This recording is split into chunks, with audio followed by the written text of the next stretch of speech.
People. Right. This is the weekly outlook for the week ahead.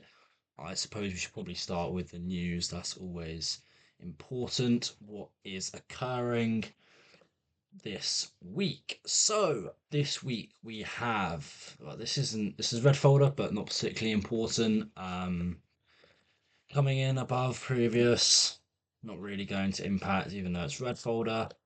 Mainly what I'm looking for this week is, well, we have Australia's employment data. That's going to be pretty key. Um, President Lagarde from the ECB is speaking. She's been relatively neutral recently. I don't really expect much coming out of there. I will be paying attention to hawkishness in terms of their next kind of monetary policies going forward.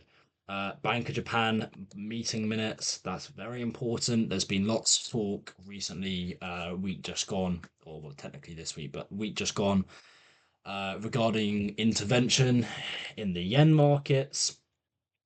Seem to be believed. I think the 160 handle is probably the point of intervention, but we'll go over that in a bit. We have, like I said, Australia, quite important data coming out of Australia. We have inflation.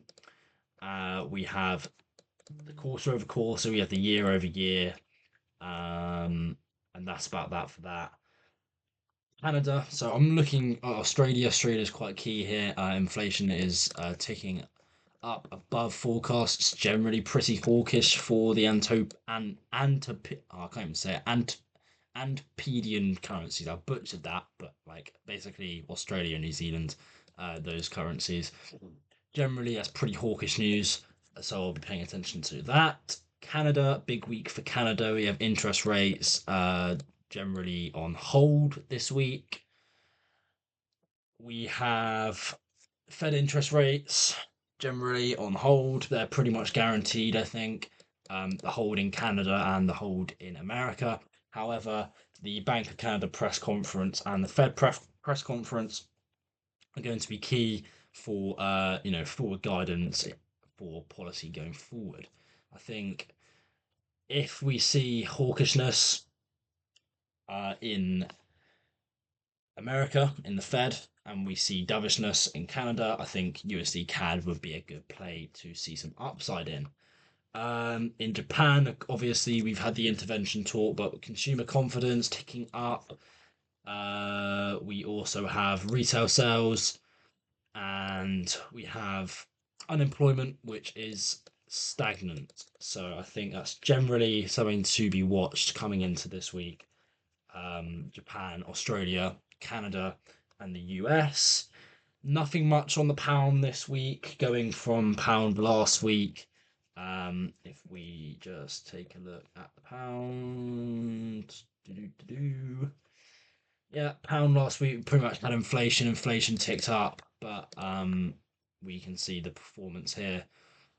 We had a small deviation from forecast, and it's unlikely to move the market significantly.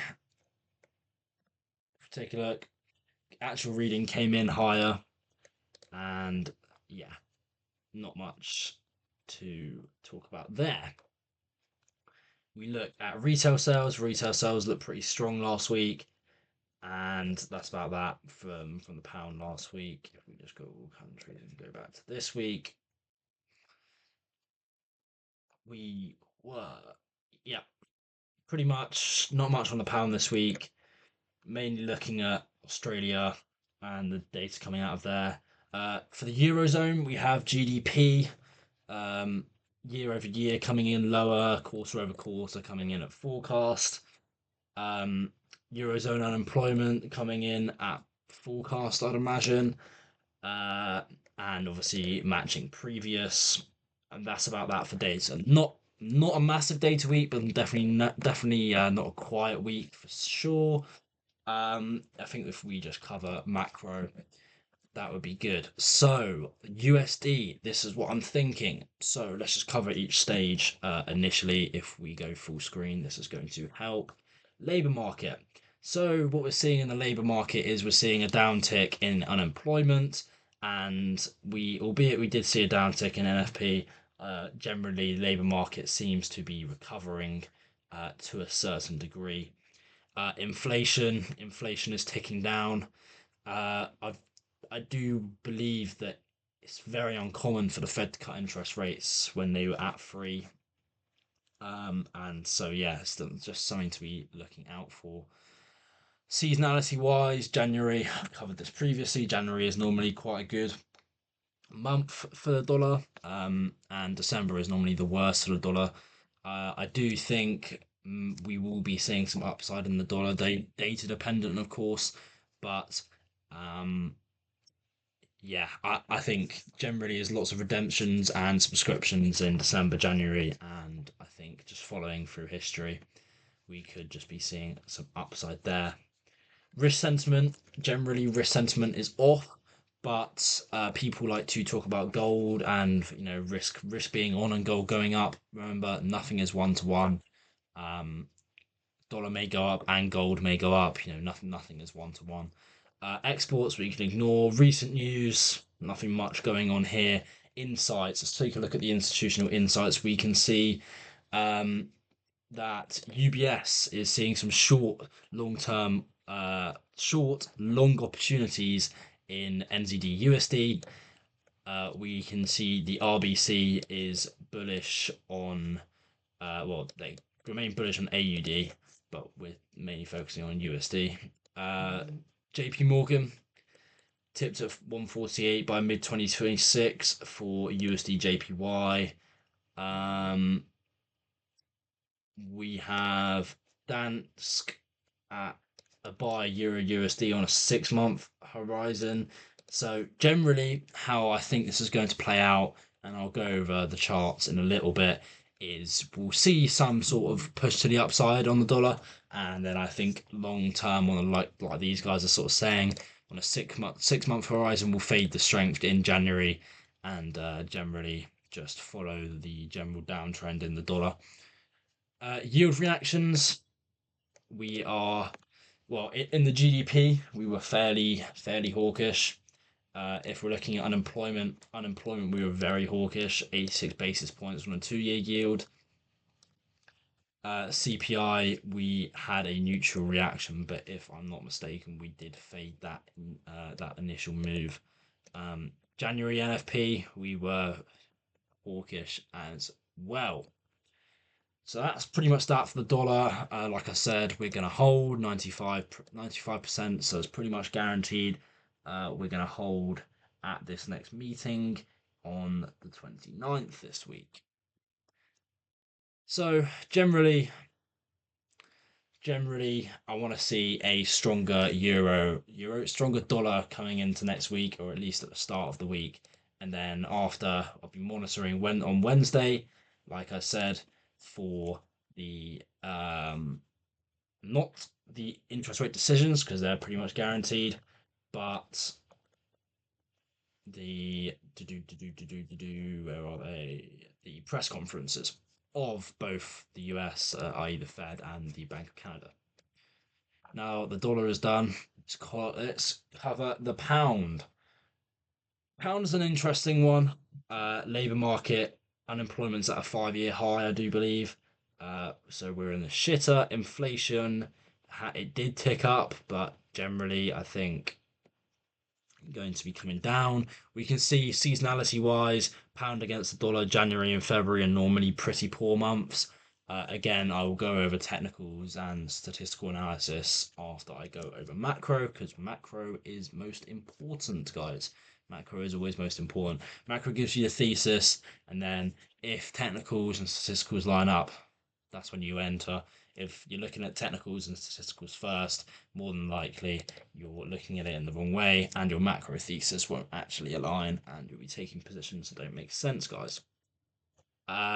If we just take a look at the yields, the CPI was dovish, but again, I will cover this in technicals. We'll go over the yields. Insights, the UK labour market, softer wage growth supports rate cut hopes. The overall number of job vacancies remains broadly stable. However, it leaves around half the level of the peak mid 2022. With surveys of hiring intentions still relatively soft, it would suggest that the trends of a rising unemployment rate and moderating wage growth are likely to continue into 2026, supporting the view that we and the financial markets have further cuts in bank rates this year. UBS are basically saying buy any pound USD dips below 1.33, with important economic developments on both sides of the Atlantic, as well as major geopolitical developments, which we will talk about in a little bit. There's a higher risk of higher volatility. UBS is bearish on the overall dollar outlook and recommends buying any pound dollar dips below the 133 level for a move back to 1.36. ING is saying this was last week, but UK data this week risks reinforcing Bank of England caution supporting the pound, which is what we saw. Pound 71% chance of holding. Pardon me. And we've already covered seasonality. Let's take a look at the euro. We can see generally unemployment ticking down in line with November's print. I do think we could potentially see a recovering labour market here. Inflation has been rather stagnant. Seasonality wise, the inverse to the dollar. So that's actually a lot cleaner. But generally, we see inverse to the dollar. 97% chance of a hold at their next meeting. Yield reactions off of recent data. CPI was neutral. I'm generally fairly neutral on the euro this week. I'll probably be staying away. Again, I'll show you what I'm looking at. Had labour market. So we have a downtick. We did have an uptick in unemployment, but I do think that was merely just a pardon me, a minor uptick in data. I think mainly we're just going to fade that.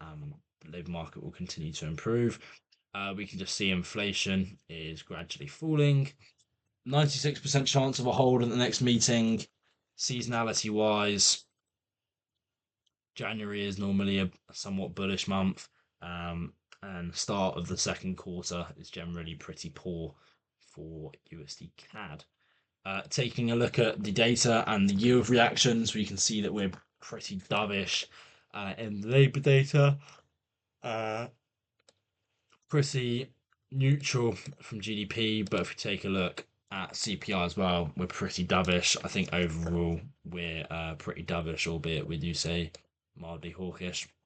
I do think we could be dovish coming into the next couple quarters. Obviously, this is a hold currently, but I do think next quarter or maybe the quarter afterwards we could be seeing a cut. But again, obviously, have to look at the data and make sure that everything aligns. AUD and NZD, I'm just going to cover in one, very similar, and PD and currencies. So we can basically, what we saw was an uptick in unemployment.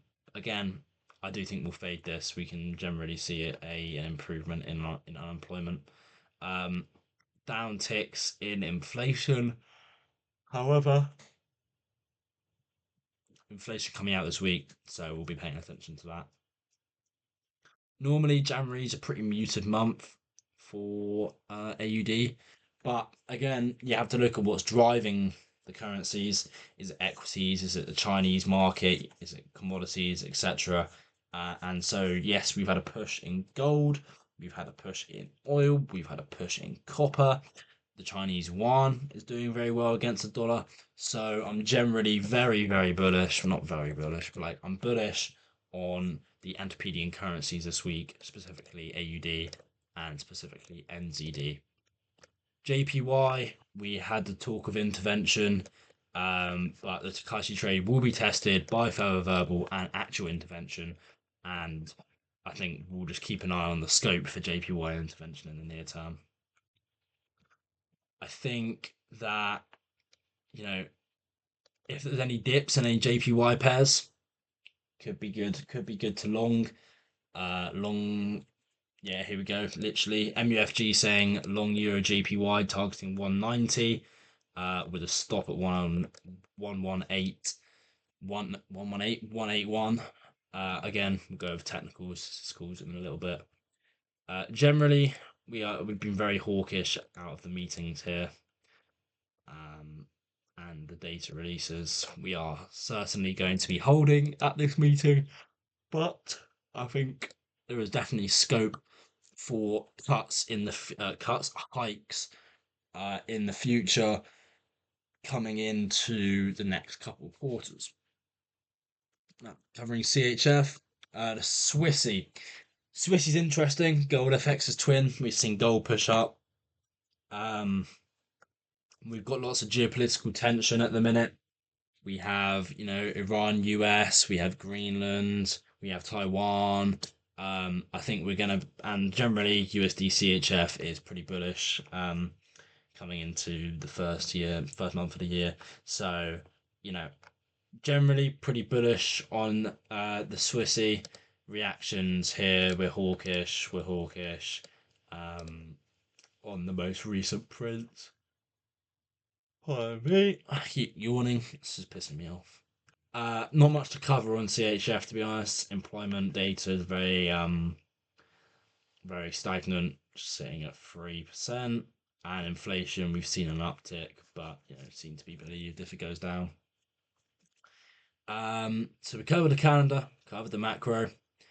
That's about that for that. I just want to look at the tankers real quick. The terminal I'm using, guys, is Cognito. This big shout out to these guys because all in-house built. Um, it's sick. Like all of this is sick. You get everything you need. Get your macro. You get calendar. You get any sort of news. You can get your own journal. Track your trades. There's a chat. Um, you can put your trades and your trade ideas into AI. It will analyze it.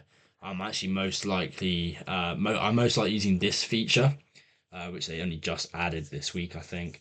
But it's just a tanker tracker. It's a bit like stuff they got on Bloomberg, but you can just see where all the vessels are. You can vessel filter and you can filter with other things, but mainly just looking at tankers. Specifically important for the increasing tensions in Iran. So you can see at the Strait of Hormuz here. I think if we start to see ships leaving the area, that would be a big sign. We are waiting to see the USS Lincoln move from the Indo-Pacific into this area around here. I think there's going to be some kind of conflict coming into the future, but at the minute, if pardon me, if we start to see anything fishy, we'll talk about it. But generally, this is just quite good to see the flows. Let's just say US Suez Canal gets blocked, or there's some kind of issue. You can then see where the ships will have to go to get to places, and then allocate capital to those areas to benefit from the upsides. Right. Well, that's enough of that.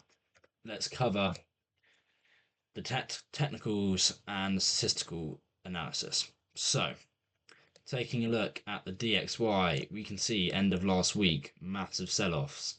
I understand the chart is pretty messy. Just gonna have to bear with me. We're tapping into this nice supply here. I do think we could see some upside start of the week. Tap into, if I just map it out. Tap into here, and then coming into Wednesday, this would take us to Wednesday. Provided that, if we get a more dovish tone from Jerome Powell, I do think that 96 would be a big handle to come down and target. However, if we see a hawkish tone, then 99 or 98.5 seems quite nice. That's what I'm sort of thinking for the dollar. Taking a look at the yields, we can see pretty much on that Thursday we were quite hawkish, but we have since retraced that move. Could we see higher? Most certainly, but I'll be keeping a monitoring that. I think what is interesting would be taking a look at ES because that will be a good way of monitoring risk sentiment along with the VIX. Obviously, we can see the VIX hovering above the 16 mark, generally bit more risk on, which is why I think we could see some nice upside in AUD and NZD. Obviously, as we can see, AUD has been ripping to the upside, and we can see that same is said for NZD. Now, specifically, what am I looking at? I want to see some kind of CHF JPY move. I think CHF is very strong and JPY is pretty weak. We can pretty much see a nice reaction from this 4 hour demand and and off of here as well.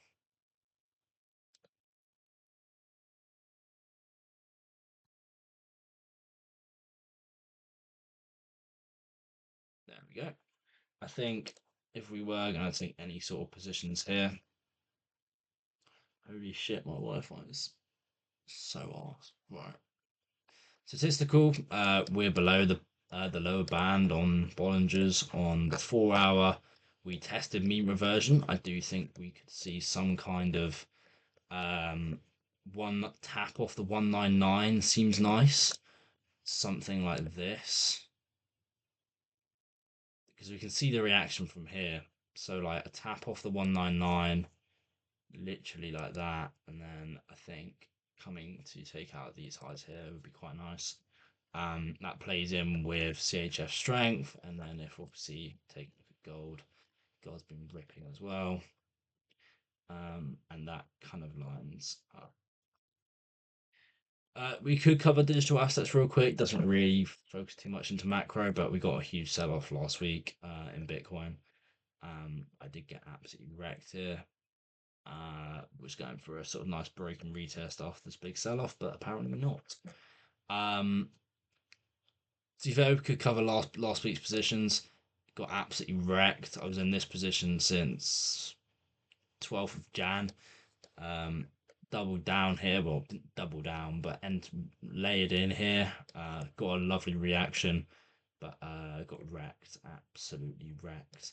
Got nicely in and out on Euro Pound. Closed on Tuesday, but that was a nice win.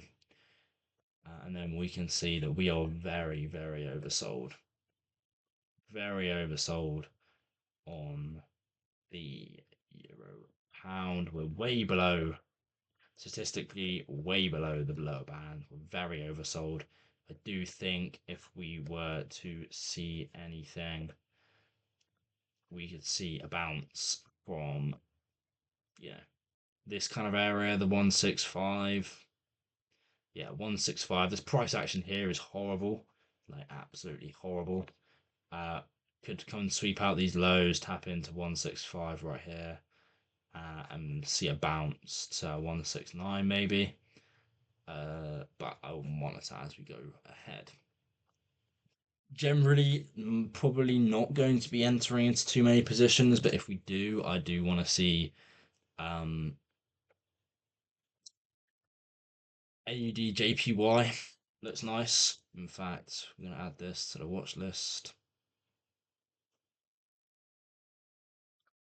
ADJPY looks nice. We were oversold on the Friday, and then the Friday close came quite nicely to test mean reversion. I do think if we take a look on the hourly, there could be some scope to move to the downside off the market open, but in general, it already looks like a nice place to be going long from here. Definitely targeting the highs, or at least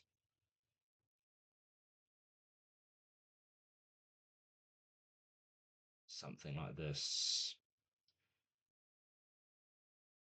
Something like this. A bounce off the 107 handle would be very, very nice. In fact, I think that would be perfect. A bounce off the 107 handle would be very, very nice for sure. I think I'm mainly gonna reduce risk this week, mainly because I'm quite busy and I don't really want to be getting into too many things. If you know, I do quite like the look of commodities. This was actually I do want to cover this. In fact, let's do this. Let's cover this. This was a trade that I took. It was a very very nice trade, until the point where I got greedy. We were around this sort of level here, where I decided that I was going to be holding to the 88 handle, um, to get like a 1 to 5, which I literally never do, by the way. If you ever look at any of my trades, they're normally like 1 to 1s, 1 to 2s, 1 to 3s. And originally, I was looking to fill 50% of the gap at a 1 to 3, which for me is already quite a big trade. But I was very greedy, didn't no risk management, no nothing, and I got stopped out, and we ripped, and we closed above $100 on the week, which is obviously bonkers. But I think if I was to get into any sort of longs in silver, we would have to be dropping down to a lower time frame because look at that. Um, that's like absolutely bonkers. From London Open, we were up 5%, which is ridiculous. But I think if you're to catch any sort of longs in silver, it would probably be around the 105 mark, most likely. 101, that kind of area.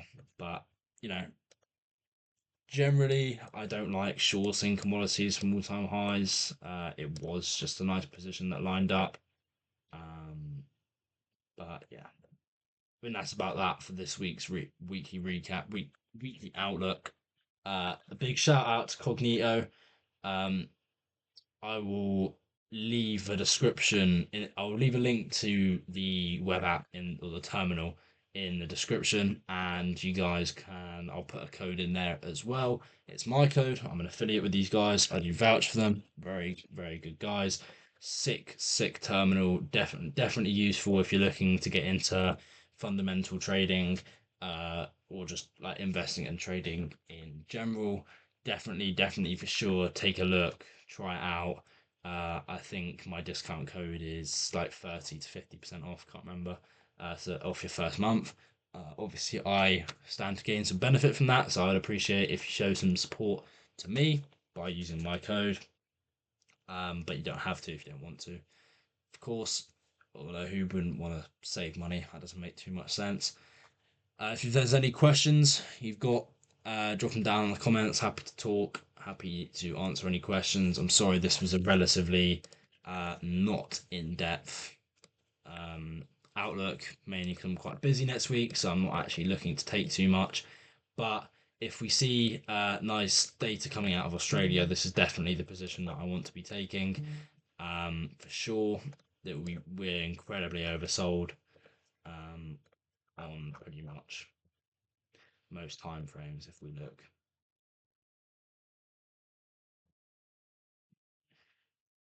here. So yeah, AUD JPY looks nice. To see a bounce off the 107 handle, that's probably mainly what I'll be looking at this week. If I notice anything more, it will be up on my Snapchat. That's mainly where I'm posting like a lot of my content nowadays, in terms of like what positions I'm getting into, whatever. Um, and yeah, as for an update on everything else, everything is good, everything is healthy. Um, Shoe stuff is going well. Bare shoes on tap, like shoes everywhere. Just loads of shoes behind me. Um, and yeah, making money, moving on with our lives. That's generally what I am trying to do. Got the goals, getting closer to the goals. Just focusing and locking in. That's all it is. But yeah, I hope you guys have a good week. This video's been 30 minutes. If you did watch to the end, I will be seriously impressed. And yeah, make sure to check out Cognito through the link in the description. Use the code F3. You know the drill. Peace, love. Have a good week, guys.